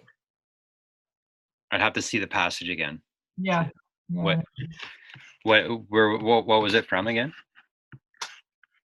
I probably have a mixture of things, and I'm trying to think of where the flood. Somebody maybe help me where the flood one. It comes in like a flood. I know I'm tired, so my brain's not firing very well. Sorry, I was looking for more Catholics. Yeah, we're all off in different places. I'm not going to check out here in a minute. Leave you guys to finish and get myself a good night's rest for a change. But no, I'll look at it before I go to sleep and try to think about it, because I saw something in my studies, and maybe it's in the notes for tomorrow, that just kind of triggered in my head too, because this flood comes in like an overwhelming flood. That's when Maximus Gorgias comes in, right? Like a flood. But we know that it's going to be the United States that's going to speak like a dragon and cause all the world to worship the beast, right? So if he's going to do this and cause all the world, then he's whatever it is, it's the United States that's the flood instead of the papacy. Is that correct? Well, Elaine, it may in part be explained a little bit in that last part of the last sentence that Jonathan has on the screen. Next to come on the stage. So Protestant sects, and we know that's mainly the United States, lesser other countries like Canada and England and so on, but next to come on the stage and act out the same mind. That's the head again, right? Out the same mind that the mother had when she persecuted the saints. So the mother can stay in the background. She had her day, and it is past. Now, the very work that she was doing, persecuting the saints, the Protestant sects, her daughters, have that same mind. She's done her job. She's raised up daughters, and they're the ones that are going to take over and have that same mind that she had when she persecuted the saints. See, this is where I think regular Adventism, they come in and they say that the papacy is controlling the Protestant sects from the background. And that's why I thought that this was quite important right here, where it says that they're separate and distinct. Separate and distinct. So they're manifesting the same mind, which is a dragon. but they're not being taught or ruled. The same mind is the oppression, right? It's church controlling the state. Well, if you think about it, we want to have the mind of Christ, right? Look at the study that look at the study that Sister Kathy McGraw did when she went through that about the mindset. Their minds get set, and so the mindset of the Protestants is going to be the same mindset of the Catholics when they're persecuted.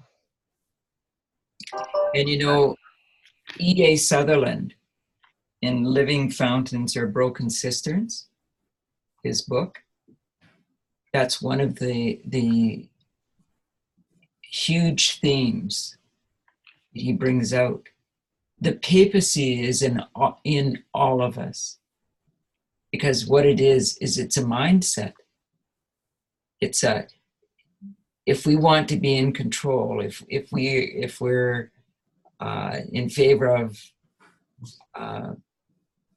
oppressive things that like racism, like gender inequality, etc., etc. That's what makes the papacy, and it's in all of us if we allow it to be. And of course, in his book, Living Fountains or Broken Cisterns, he's bringing out how the education is meant to be God's education to take away from that. So it doesn't produce individuals that have a mindset that will be described like this: the same mind that was in the mother, the papacy.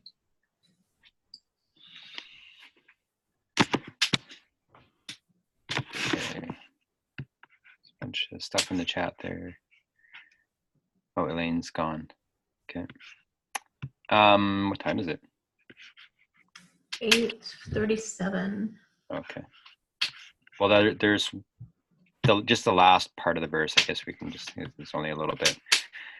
It says, I saw that as the mother has been declining in power, the daughters have been growing, and soon they will exercise the power once manifested by the mother. I thought that was really interesting because of these lines that we use for just about everything else, Right.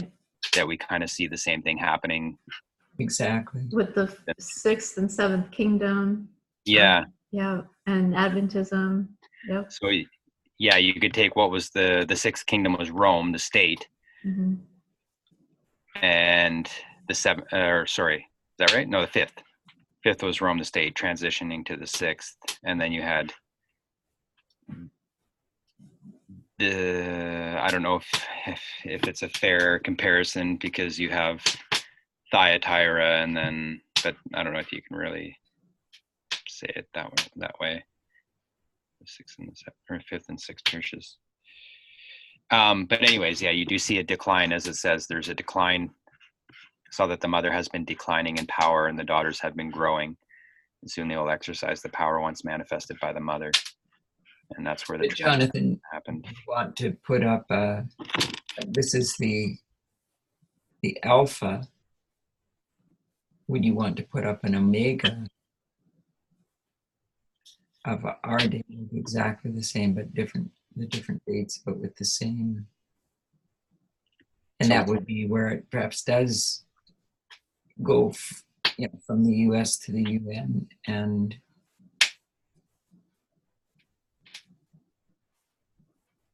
Yeah, I mean, it's the same thing. I mean, and at Sunday law, you have the United States going from being and there's different ways of saying it, I guess, being a part of the UN to being over, king of the UN or whatever, to being supreme.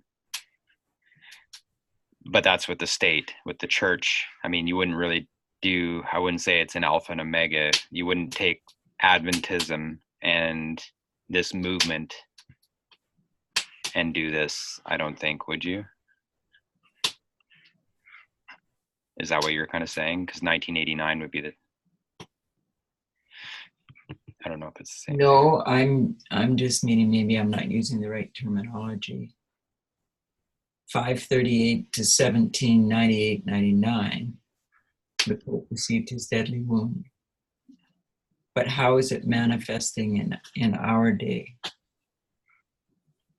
What do you mean? Well, what we were just describing about that republicanism has fallen and Protestantism had already fallen.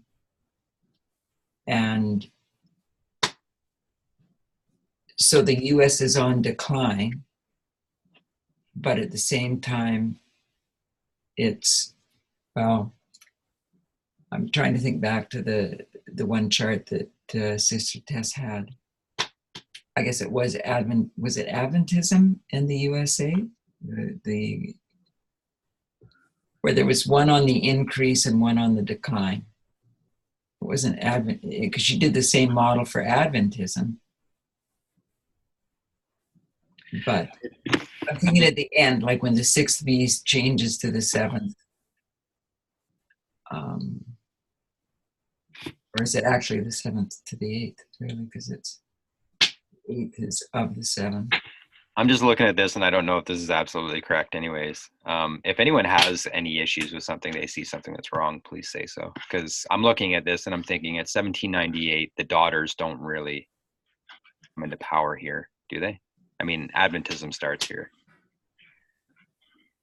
And we know Well, that weren't position. the daughters coming up when they left England, right?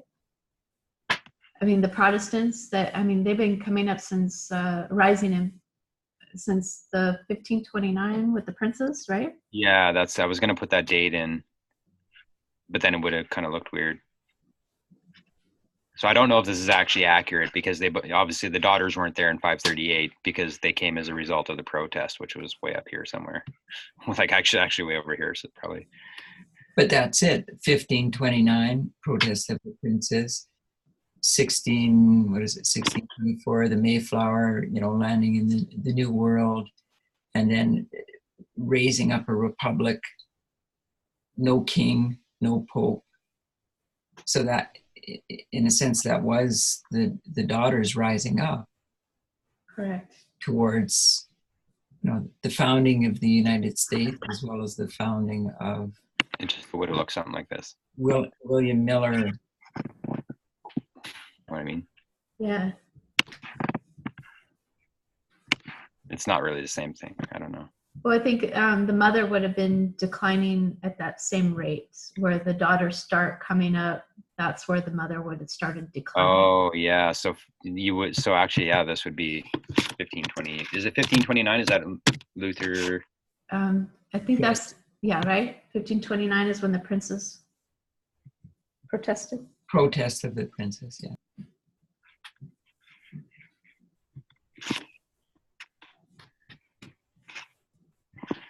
Something like that would make more sense. Yeah. But then you get to here and papacy dies. It's really the only, you know how you always have an overlap, like from 1798 to really, because William Miller wasn't doing anything in 1798, right? So you had an overlap, just like, I don't know if this is making sense either, but you would have an overlap of Protestantism with Millerism and Adventism, whatever you want to call it. We'll just call it Adventism. Just like you had an overlap of the Christian church with the Jewish economy, Right. or whatever you call it. So you always have that overlap, just like we have an overlap with this movement and Adventism. So I guess Protestantism would go up to, 1840 or 42 or 44? I don't know which one we actually mark. I guess it depends. Yeah, I don't remember the exact year, 42, 43. It's when they closed their doors. Yeah. Somewhere between 40 and 43. I think it was 42 and 43. Rejection of the 1843 chart was what they used to mark. Yes, so it would be 1843. Yes. But the 1843 chart was published in 42, wasn't it? Right, yes. I think it was 1842. That's what they had in the old chart book, so I don't know. Right, no, you're right.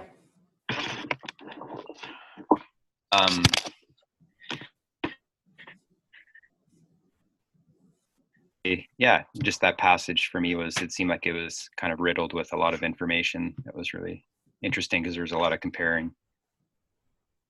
Awesome.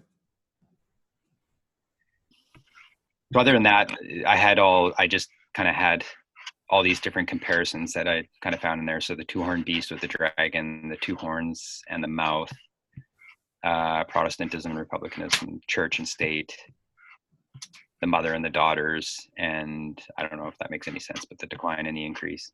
Yeah. But- Cool.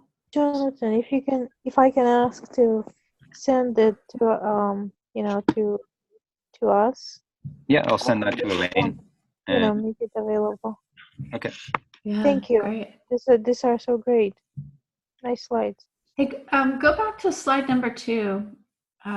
This one.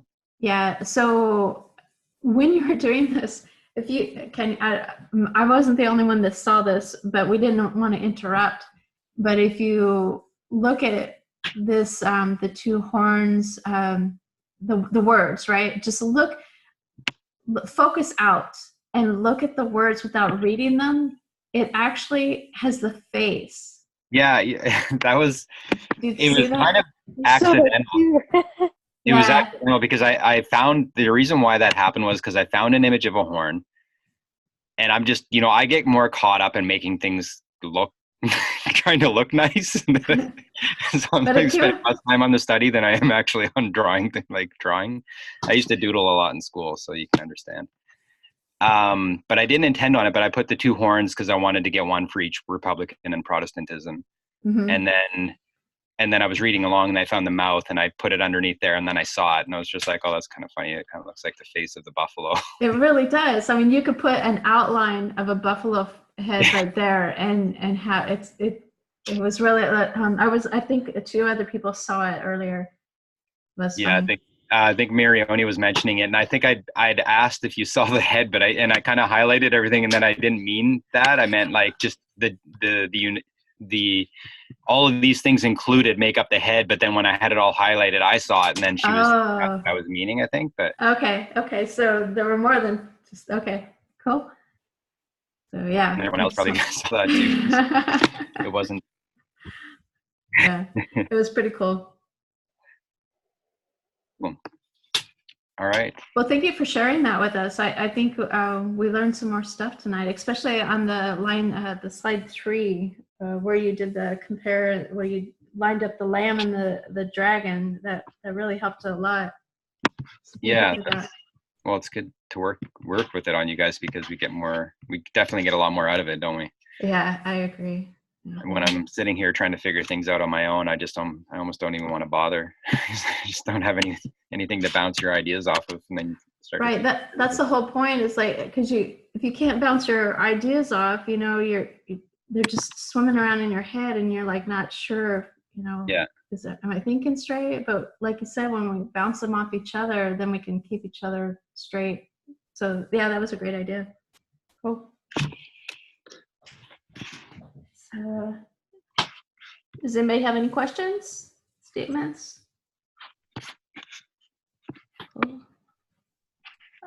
Does anyone want to pray? Pick someone who's been quiet. Oh, there's no one left. There's only a few people. I can pray. Dear Father in heaven, we thank you so much for the blessings that you gave us tonight. Thank you for allowing us to come together in fellowship. Thank you for helping us to bounce ideas off each other so we can get a better understanding of the verses that you have put forward, that we can understand what's coming. Help us to understand the future and the government and the decrees that are going to come out in oppression. We thank you, Father, for the fellowship tonight. We thank you for this Sabbath. We look forward to tomorrow fellowshipping with each other. We pray that you will bless us all, bring us all back together tomorrow, be present with us. And we just thank you for this Sabbath. We pray and we pray all this in the name of Yeshua. Amen.